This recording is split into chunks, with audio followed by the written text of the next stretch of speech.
If you followed this channel for any length of time, you've known I've always been a touch bearish on Palantir, to say the least. And if you follow that lead, you've probably saved yourself a little bit of money, as this stock over the last year is down over 55%. Year to date, down nearly 46%. And look, since this stock was made publicly available, it is up just 5.4% over the last 2 years. But finally, has my tune changed on Palantir after we got Q2 results, which we'll go into in depth on today's show? Take a look at the revenues, the progression of stock-based compensation expenses, the progression of potential profits over at this company. Is it enough to finally buy into this stock? And as we see a technical turnaround as well, is all of it adding up to buying Palantir stock today? We'll talk about that and more on today's show. What is going on, investors? Hopefully you guys are doing well out there. Time to talk about Palantir Technologies, ticker symbol PLTR. On today's video, we have to discuss the fact that this company still has a massive $23 billion valuation despite being down over 45% year to date. Now, we did get Q2 earnings before the bell today. We'll get into them. We'll look at the revenues, the profits. We have to discuss Q3 guidance as well. We also got full year guidance from Palantir. So we essentially got guidance for Q3 and Q4. I'll show you how that math plays out for the upcoming earnings estimates, which at the current time, Wall Street was expecting 30% growth for Q3 and nearly 30% growth for Q4 over at Palantir. Is this company going to meet those expectations or come underneath them? Come over, look at the revenue, and then yes, we have to look at this from a technical perspective. I love what I'm seeing from a technical perspective over there. We'll talk about more of that towards the end of the program. Now, revenue in the most recent quarter came in at $473 million. That was up 25.9% year over year, and that did beat expectations by nearly $1.29 million. Expectations for the quarter was closer to 471. So this 473 definitely meeting the mark, if not exceeding it to a certain degree over at Palantir. Now, that is not what is sending this stock during the regular trade. We are recording this as regular trade is going on. At the current time, Palantir down 12.5%. What is sending this stock down is the fact that we got Q3 and essentially Q4 guidance as well over at Palantir. Now, we'll focus on Q3 initially. Guidance is now $474 to $475 million. Consensus estimate, they say here, was close to 505. I'm seeing over here, it was maybe even potentially higher than that at $508 million. So that is a problem when you're going to put up a Q2 of 473 and you're going to grow just $2 million on the high end to 475. And you've got a massive price to earnings ratio, price to sales on this company. That is certainly going to have some investors head for the hills. Also, on top of that, I have just 8 analysts covering this company, which quite frankly, there's more people talking about this stock on a daily basis here on YouTube than analysts covering the stock. That should always be a clue that a stock maybe is overhyped, but I digress. The fact that those analysts on the low end for Q3 revenue estimates over at Palantir was at $488 million, and this company on the high end is expected to do $475 million. That's a big problem. I'll also show you, though, they also gave us guidance for the full year 2022. So you essentially got Q3 guidance, but if you back into a Q4 number, which I'll show you what it's going to be here in a moment, you essentially got 2 quarters of guidance over at Palantir. Now, revenue is expected to be between $1.9 billion up to about $1.902 billion. Consensus estimates for the full year was much closer to $1.98 billion, maybe even nearly $2 billion on that revenue side. Now, I'm going to show you this math and how it works out. For the full year, Palantir just told you they're going to do a shade over $1.9 billion worth of revenue in the most recent year. We already know that this company, and I'll show it to you in the financial segment here in a moment, this company in Q1 and Q2 of this year already put up $919 million worth of revenue. They gave us Q3 guidance of about $475 million. On the high end, the estimate was closer to $508 million. So if you take these numbers of Q1 and Q2 of $919 million, you add it to the guidance that we got for Q3, you minus that off of our full year projected revenue, you essentially also got Q4 revenue estimate over at Palantir at $507 million. Some of you might be wondering, what was Wall Street expecting? A number closer to $559 million. So that is actually quite a drop in terms of the expectations. I'll repeat, in Q3, we're expecting over at Palantir, according to Palantir, $475 million worth of revenue, and Wall Street was expecting closer to 508. We also know now for the full year, we're probably going to do about $507 million, maybe upwards of 508, maybe 510 million in Q4 over at Palantir. The expectations was much closer to 560. In fact, on the low end estimate was $534 million.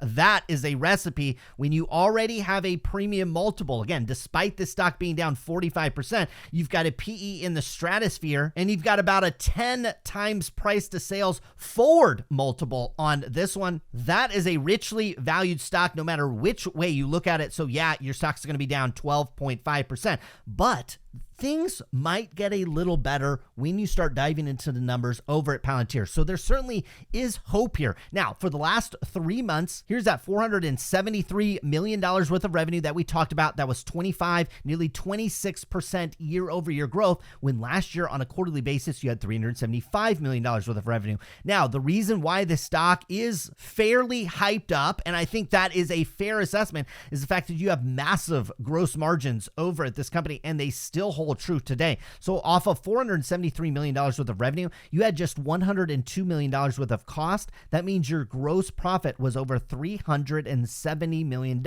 When you have that much gross profit left over, when you take off your cost, you have a lot of money to play with when it comes to operating expenses. And when it comes to playing and spending that, Palantir does a wonderful job at that. Look at your sales and marketing. There is some sign of hope here. Look, your sales went up nearly 26% year over year. Your sales and marketing budget barely moved. It went from 162 up to just 168, nearly $169 million. Quite frankly, probably would have expected a little higher jump than that. Look at your research and development. It went from 110 million last year down to 88 million. I'm liking what I'm seeing here. Here's your general administrative. It went from 157 down to 155. Now we'll talk about some of the things that are driving this decline in these expenses here in a moment, but let's finish this off. Our total operating expenses for Palantir in the most recent quarter came in at $412 million. So we take our $473 million worth of revenue, we minus off $102 million worth of cost, we get a gross profit of $370. Now we have to minus off our operating expenses, selling and marketing, general administrative, and research and development. Those costs came in at $412. So we take our $370 minus off our $412 million worth of operating expenses, we get a loss from operations at $41.8 million. Now, some of you will do a full stop right there and say, hey, we've got a 10x forward price to sales multiple. We've got essentially an infinity type PE on this stock as well, since they don't really generate any real profits. Some of you might full stop on that type of investment and move on, but some of you that are looking at it from a trend basis, look, we've gotten a lot better year over year. You went from $146 million loss of just $375 million last year. Now off of this $473 million, you lost just $41 million. Certainly, yes, the upcoming quarters don't look strong from a revenue growth perspective over and above the estimates. But if these costs are going to flatten out, especially our operating expenses, if those will flatten out in the $400 million range, which over the last year, that looks like where Palantir is starting to flatten out. Well, yeah, when you get up into maybe potentially $507 million, you're probably going to be approaching a break-even business at that point. And then again, from the bullish scenario, if you're one of these people that really believe the hype over at Palantir and you think this company is going to grow kind of mid to high 20s, which is analyst estimates for this company for the coming quarters, well, look, this company can certainly grow into this valuation over time, but we have to factor in that we walked back to our Q3 guidance. We've essentially walked back Q4 guidance. So we have to question Q1, Q2, Q3, and into the future over at Palantir, is it going to be a 20 to 30% grower, which, as we know, if you're growing at high 20% growth rate, you're essentially doubling the business every 2.5 to 3 years. And if this company can eventually do it profitably, which Wall Street is expecting to happen at some point, well, you've got the recipe of a growth stock growing into that valuation. We're seeing some minor evidence of that. Now, some of the reasons why you had our sales and marketing costs basically go flat, our research and development as well. You saw a lot of these costs go flat year over year. As you notice, our total stock-based compensation over at Palantir went from 232 down to 145 million in the most recent quarter. But what we have to factor in is a year ago, this stock was over 55% higher. So even as you have the total dollar percentage of stock-based compensation going down quite a bit year over year, the actual dilution likely remains about the same, because as the stock price goes down, this $145 million worth of it is not necessarily a fair comparison to the 232 you spent last year when the stock was 55% higher. You can see evidence of this by the weighted average number of common shares outstanding. It went from 1.9 up to about 2 over the last year on a quarterly basis. Again, despite the drop in dollar figure of that stock-based compensation,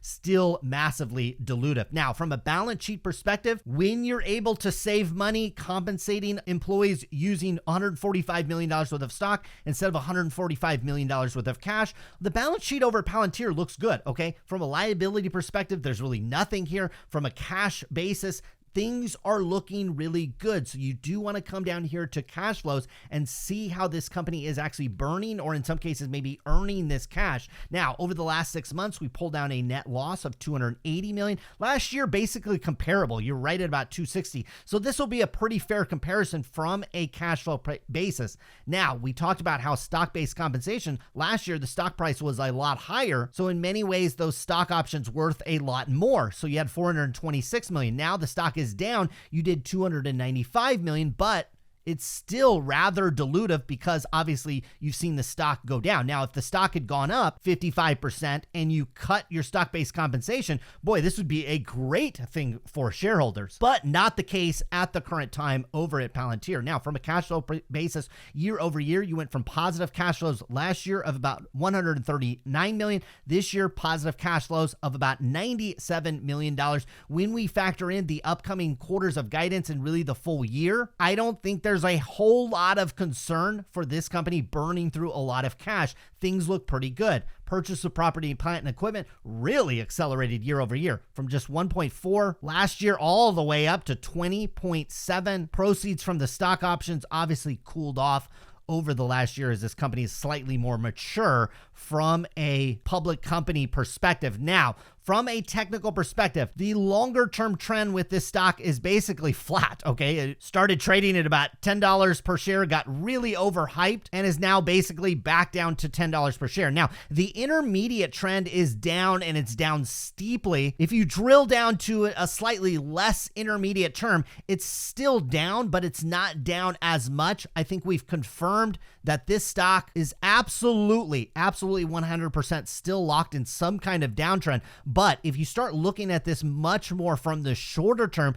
this is starting to play out like several stocks that we're looking at. Quite frankly, a lot of these speculative stocks are setting up in this pattern where they're still very much in a larger downtrend, but you are having a shorter term uptrend emerge. Now, interestingly enough, we are converging on the $10 share price over at Palantir. That has been an area where if you do break through this $10 area at Palantir, I'd be very concerned, and I think it'd be a high likelihood you're retesting the lows that you made back in May on this stock in this area, probably $7, $8 per share. So I would not buy this stock today without understanding there is a pretty high probability and a high risk that this intermediate and longer term trend continues. If that continues, I think you're absolutely retesting these lows $6, $7, $8 per share on this one. Now, the other side of the argument is if these $6 to $7, $8 share price at Palantir, if that's truly the bottom in the stock, this shorter term uptrend that this stock is making, and it is a perfect uptrend.